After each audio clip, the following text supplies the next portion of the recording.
installing a gun safe in my wall. Now I know this is not exactly an automotive related item, but it is a garage sack, so I can kind of squeeze it in, BS my way in there. I bought a in-wall long gun safe to store my shotgun mainly, but also a couple pistols and jewelry items.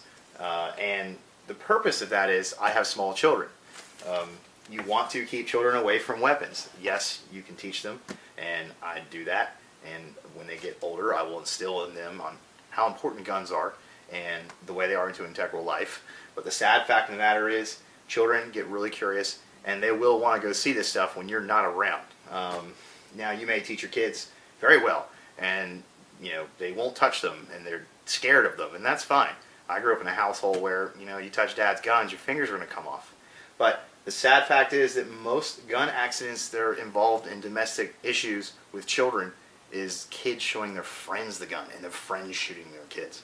So that's kind of another reason. Second is theft. So let's talk about theft. To have a true theft-proof safe, or something that will really give them a run for the money, you're going to want one of those like $1,000 plus metal bricks that takes 6 dudes from the back of Home Depot to haul in your house and scratch your floors wherever you want to sit it, in your parlor, in your laundry room, or if you're that white trash, you can throw it in your den. I don't care. But that's basically the gist of it. This will only delay them. But honestly, by the time they get to this safe, the alarm system in the house with its 130 decibel siren will be going off, and the whole neighborhood will hear it, and the cops have been called, and you kind of have to be very aware of where the safe is in the house and have a good idea what's already in it in order to crack it open. Because really, a lot of these safes, most of them that I've seen that are like $500-600 and down, with a good crowbar, maybe a good metal saw, and a little bit of elbow grease, you can get them open.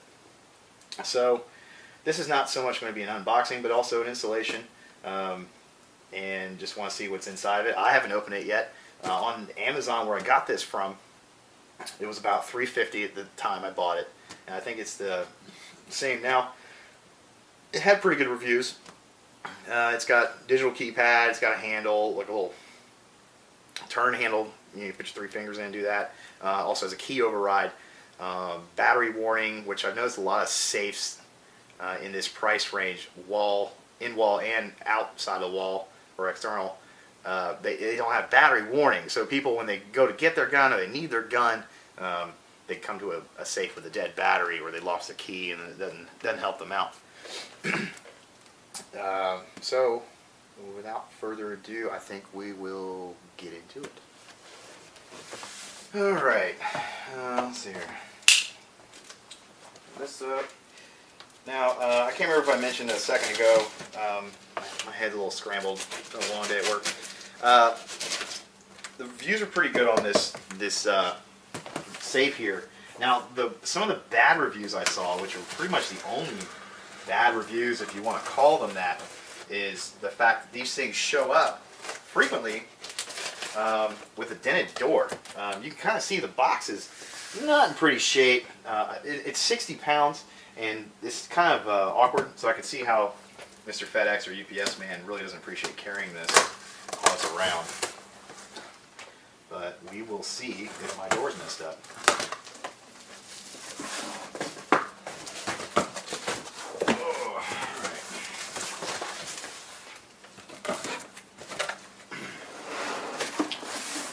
Front of the safe up. So in here, actually, yeah, it's the whole safe by itself. Got your Snapman wall safe, or Snap Safe, in-wall safe instruction manual. The manufacturer is Snap Safe. I will leave a link for you guys down at the bottom. I don't know if you see that with the sun shining through this window, but a link to purchase this or similar items if you're interested in a in-wall safe. So, let's see here. What is... I'm kind of afraid to tear this box up in case this door is messed up, so I can turn it.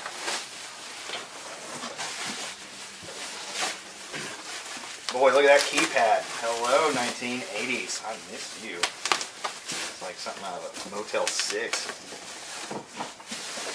Is it open or is the key buried somewhere? Is it jammed? I don't know. Let me figure that out. Let me get this out of the box and sit on the table and we'll take a better look at it. Okay. Well, there's a big tag here that says keys, and it is on a piece of zip tie that goes through. So this thing's got 5 holes on each side for lag bolts that they provide. I'm going to be taking it a step further. Instead of just using lag bolts by itself, I'm going to build a small 2x4 base in the wall to give it better support. Just, I don't know, just kind of, it sounds overkill, but at the same time, I really don't feel like hanging a 60-pound safe between two 2x4s to, stay there for pretty much permanently until someone else tears up the house. So, okay, so the safe was locked from the factory. I don't know why, but probably just for shipping purposes. So I'm going to pull this up and... Alright, sweet. Door's not bent. What do we got here? Battery case for 4 AA's. I'll be popping in lithiums there. I don't mess around with this kind of stuff. And you got shelves here. I'll bring the camera down in a second. These are lag bolts with kind of thin washers. I'm not really a fan of that. I hope they give me a washer for each. And no, I'm not going to be able to do that. I'm not going to be able to reach around the 2x4s. So, it's not going to matter now I think about it. Here's your shelves.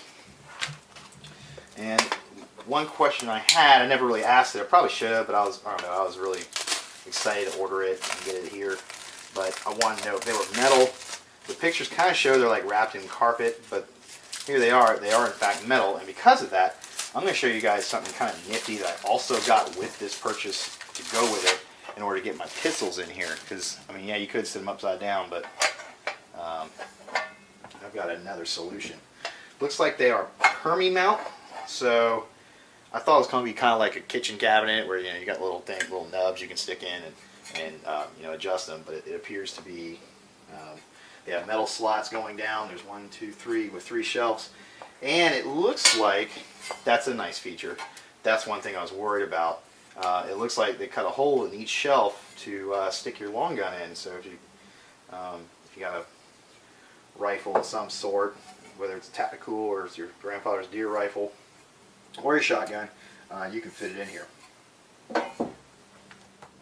Alright, so here's your shelves.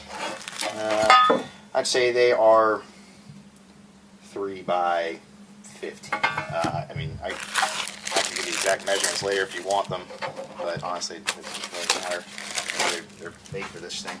Here's your lag bolts. 1, 2, 3, 4, 5, 6, 7, 8, 9, 10. So you're getting 10 Chinese lag bolts.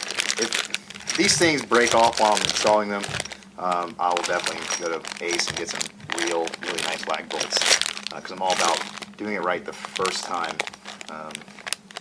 So yeah. Here's the construction of this. So one of the things I want to do with this safe is it's kind of like a black powder coat, or like a I'd say it's a powder coat. I can't really be sure, to be honest, but I want to paint this to match the wall that I'm going to be doing for the closet later on. So there's your keypad. Really nothing else to say about it. But God, it looks like old and outdated. They are shiny gold, not a tan plastic. The door does stop by itself right there, so that's as wide as that door is going to go. Let's call it 120 degrees? I don't know. I suck at math. Don't worry about it. But that's basically the angle as far as that's going to open. But it looks like a giant breaker box, and that's what I like about it. It's going to go in the closet in my bathroom, and no one's going to be the wiser unless they really, take a good look at it or they know what they're looking at. So, all right, I'm going to go over the basic tools that we're going to need to use today and install this stuff, and the extra tools that we're going to need to be utilizing 2x4s and creating supports for this thing. Okay, so here are the basic tools you're going to need to install one of these things in your wall. They go between the 2x4s. If you have a modern house with standard spacing in 2x4s, these things will go right in. I have a modern house, so I don't have to worry about it. I'm still going to measure it out and cut it out and make sure everything's good to go. So you've got your level to make sure things are square. You've got a drill, impact drill for your lag bolts, and a pumpkin saw, or also drywall saw, and you need a stud finder, unless you know damn well where your studs are. I do in this situation for the most part, but I'm not screwing around. I want to make sure the job's done right the first time. By the way, that stud finder is the worst one I have ever used in my life. I paid I think like 25 bucks for it, something like that, or maybe 30. Thinking that, hey, stud finders are pay to play, so I'm gonna get a good one, and I paid that money for it, and it's not worth the money. It's not that great. It has screwed me a lot of times, but here I am still using it. But the reason why is because it's the only one I got, and I really already know where the studs are. So there's that. So you need a chop saw. That's a cheap. I think I got it from Sears for like 150 bucks. That's what I basically lay all the floors in my house.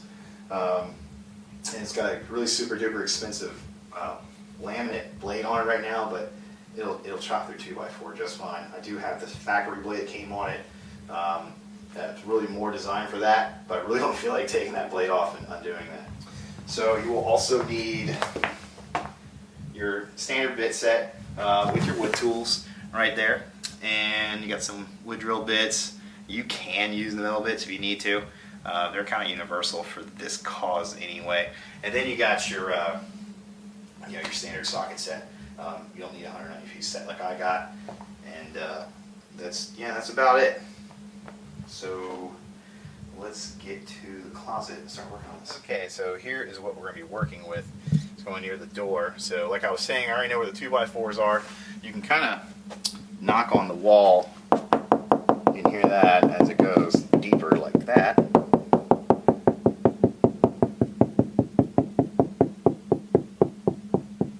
So this is where it's going to go. This is the space.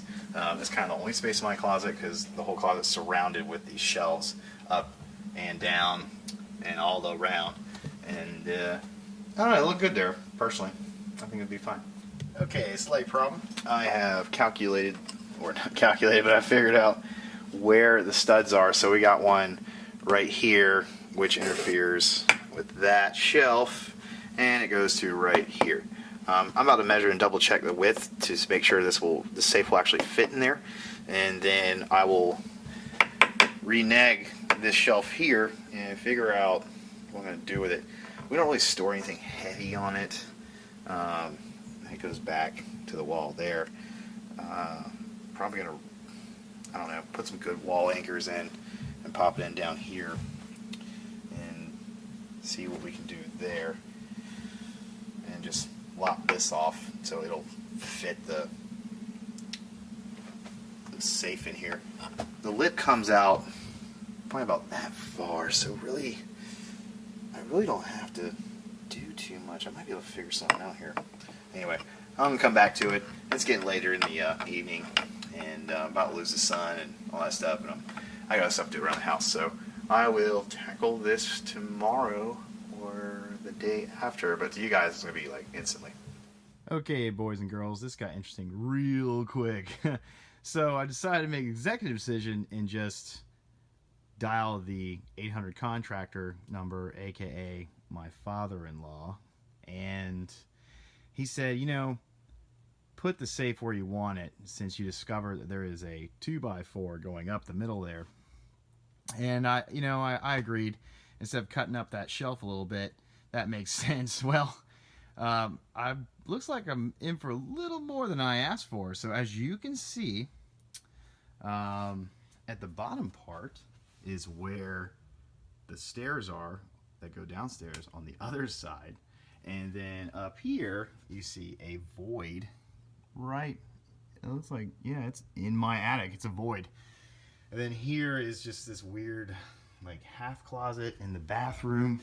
I'll show you right here. I never understood what that was for, but yeah, no kidding. It is like a half closet. I've always been curious what's under there. Maybe I can find out now by looking down here. And it looks like a whole lot of nothing, actually. Just a lot of wasted space. I see why they did that, because the stairs ran into it. So now I gotta figure out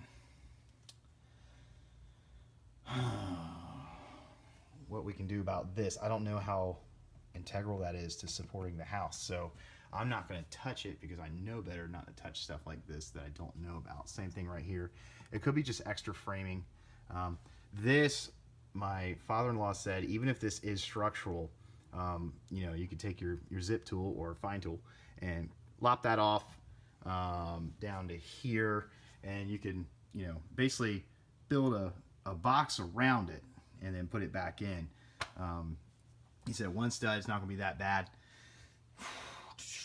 Let's see here. This is going to be interesting. So I left this piece of drywall on in fear of having all this fun shit coming out in my closet. So now I get to tape this back up before I let all the creepies in, because that's what, with my luck, I'm going to wake up and there's going to be a nice creepy on my chest or something in the bedroom tonight. So going to zip this over to him, and then also consult my brother who does contracting, and he's a really good buddy with contractor work, and see what they say.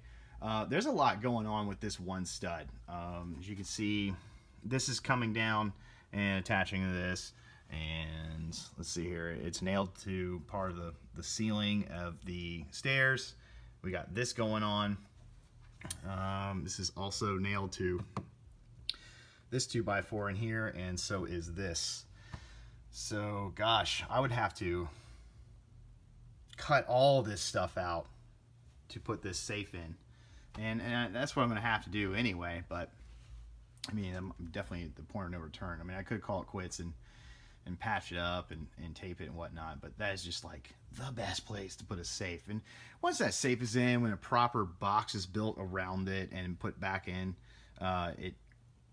it'll definitely not only be good looking, but it also could be structural, if not even better than what was there before, especially because if all else fails, the safe will also act as support. But it'll be 2x4 laid this way, just like this, on its side, and two of them. This is what my father-in-law was instructing me to do. So you lay that across, and then you double up two 2x4s like this on each side and throw it all the way down to the floor there, down in there. Yeah.